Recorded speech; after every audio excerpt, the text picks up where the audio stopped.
All right, and this is going to be game number 2 now of Jonsnow versus HuK. This is being played live. I guess it's worth mentioning that I don't record games off of replays. So, there you have it. Ladies and Menelgen. I think I can show you. Control-Shift-O. No, it's actually disabled on this overlay. I can't show you the observer power features or whatever. So, rip. Anyway, in the top right, up 1-0. He's Jonsnow. And in the bottom left, he's orange. He's HuK. And yeah, HuK's cheese did not work, man. Did not work.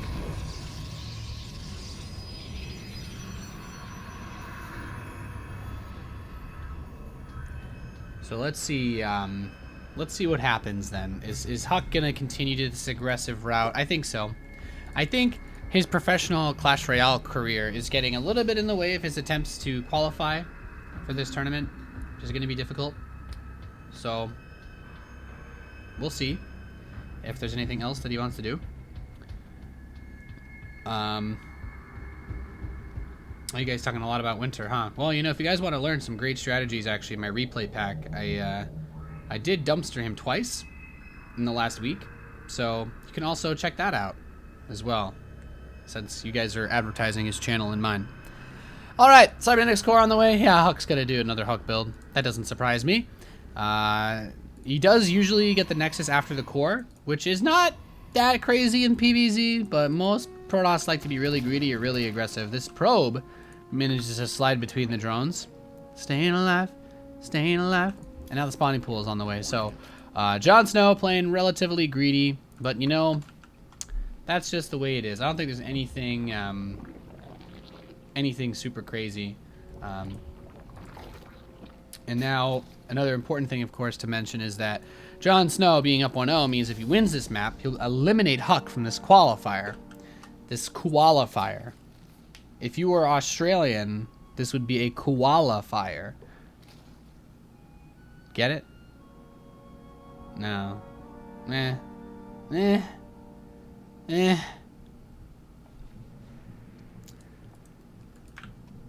Stalker's coming out of the map. Gonna try to deny this Overlord Scout. There's no high ground vision, so can't really deny the Overlord Scout.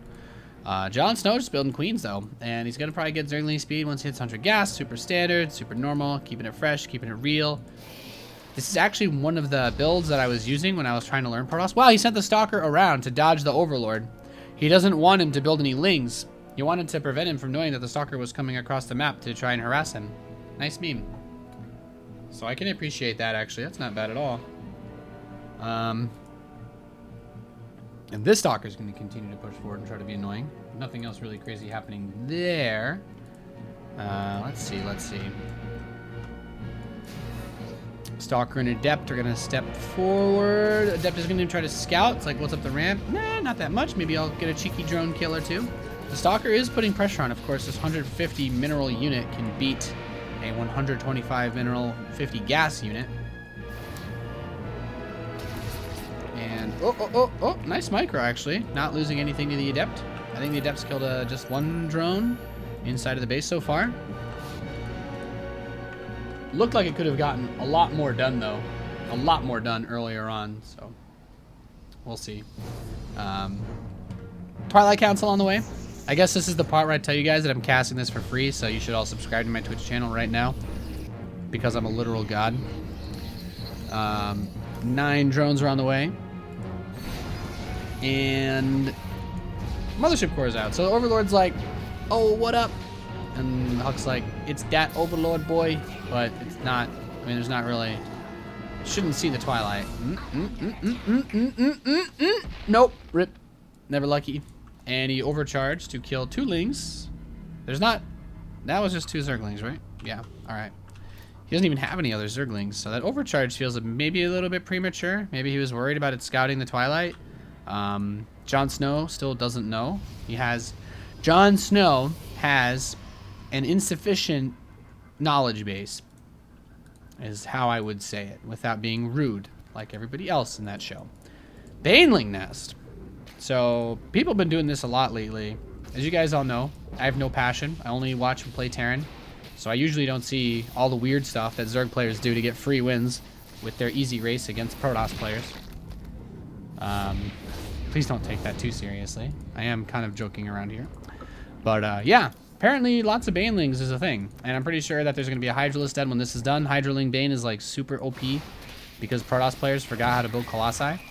And let's be honest, the Colossus is pretty terrible.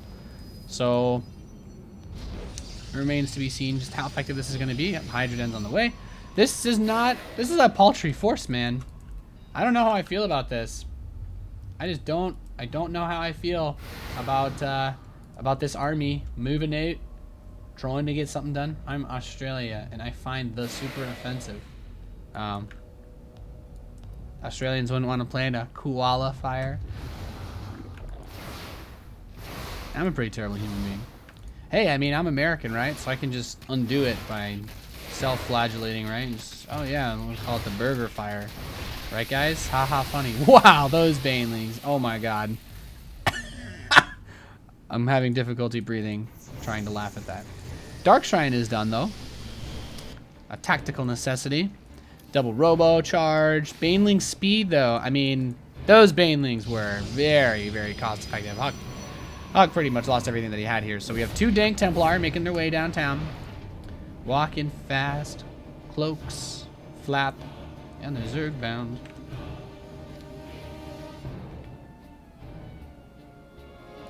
I always like the Brood War DTs more, though. That was my favorite.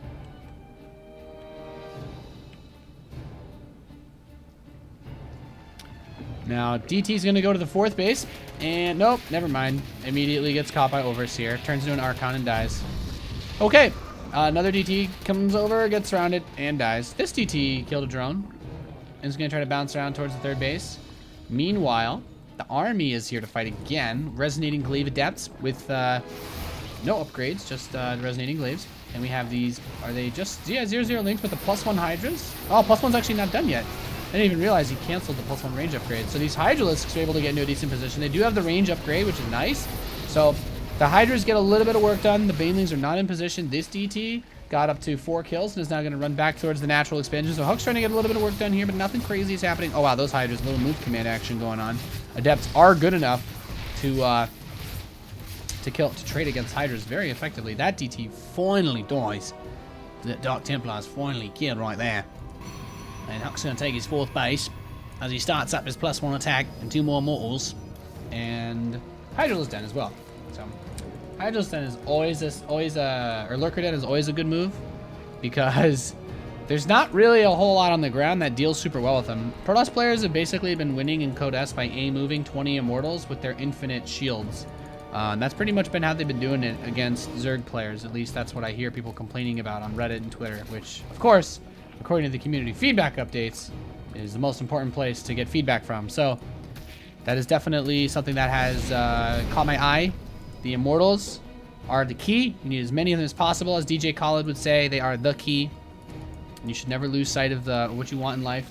But I feel Jonsnow may have other plans. I feel Jonsnow may just be looking to just, you know what I'm saying, man? He's going to take that crowbar down on Grayson's face real quick. And this could be a game-ending attack. But he's kind of being drawn all the way back home. Yeah, the whole entire army is retreating. 3 DTs get dropped. Now one's going to the natural mineral line. These 2 are going to pick up the Lurker Den. Oh, no Lurkers! No Lurkers. Never luck. Okay, so great denial there on the Lurker Den. The Hydras were just a little too late to the party to be able to save that. And then there's the Warp Prism, so he can pick up, he can run back. This DT is going ham. That +1 attack, just hacking and whacking and smacking. Hacking, whacking, chopping that meat. Overseer does pop up, so he kills that. But HuK's actually bought a lot of time for himself. He's whipping in 4 more DTs. Where? Into his army? For Archons. Oh, okay. See, I can respect that. I can respect that. I like that. I like that a lot. But now the army's getting ready to attack HuK again. And now he's got twice as many Immortals as he did before. And another 2 are about to pop. So that attack he did actually bought him an incredibly large amount of time. He still has 2 Dank Templar in that Warp Prism. He has a bunch of pylons that he can 420 overcharge now. But, I mean, right now I feel like I'm about to watch Nestea being casted by Artosis back when StarCraft 2 was #1 on Twitch. And that's so many Banelings. Well, I guess they all didn't attack at once, which kind of reduces the awesomeness of it. Yeah, Jonsnow, he got pulled back. He got baited baited, outsmarted, outplayed, and suddenly HuK has got the vastly superior army. There is an insane number of Immortals. I told you guys, see? Look at that. Everyone complains about Immortals. That's because these things have 500 health, and they also 3-shot anything that's capable of killing them. DT.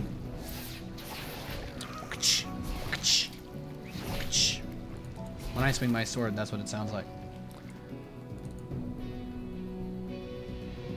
Alright, well, I mean, on creep, maybe there's some hope. Oh, high ground denial on this base. I like it. Need to get the Mothership Core out there. Break the rocks and recall as soon as you get attacked. But I guess the Mothership Core energy is at a premium right now. So, I don't know, Kev. I don't know, Kev. We smart. We loyal.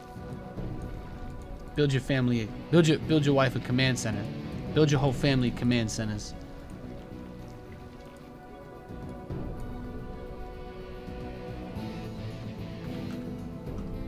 Someone asked if HuK's made over 10 DTs this game. We're at 9 DTs lost.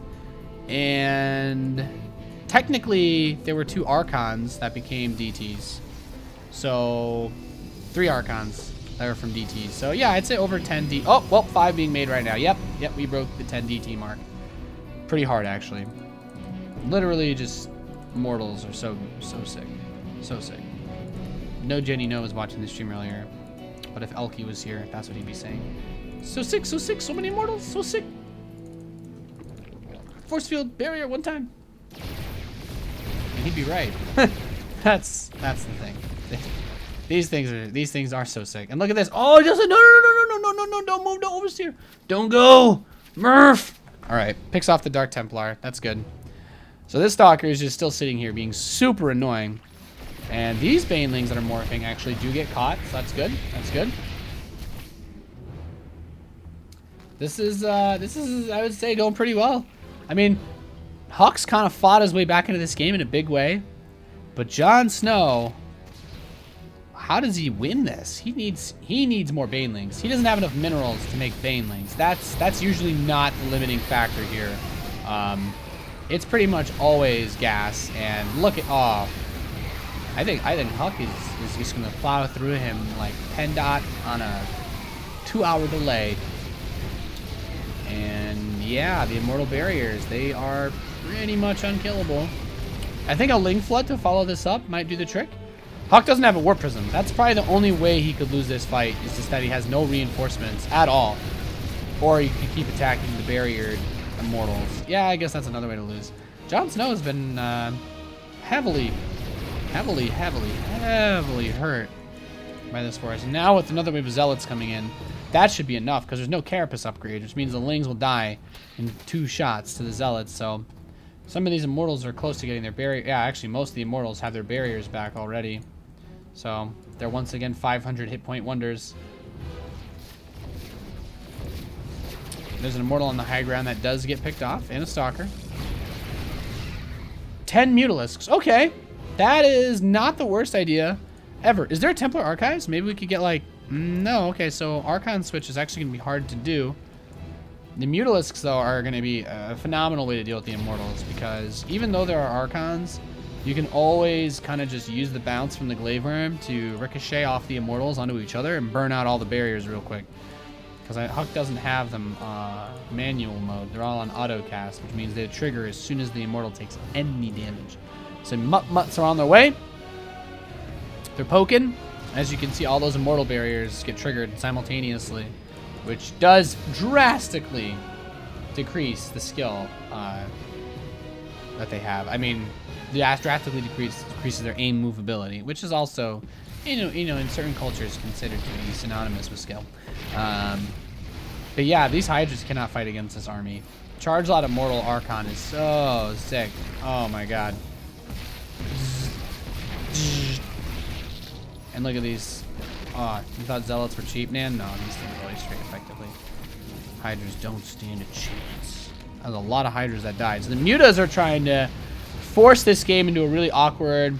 He's basically trying to force HuK to base trade him. He doesn't have what he needs to actually win a base trade yet, though. He needs to get some drones in the corner of the map. Yeah, see, look, this army's going to counterattack, of course. That was inevitable.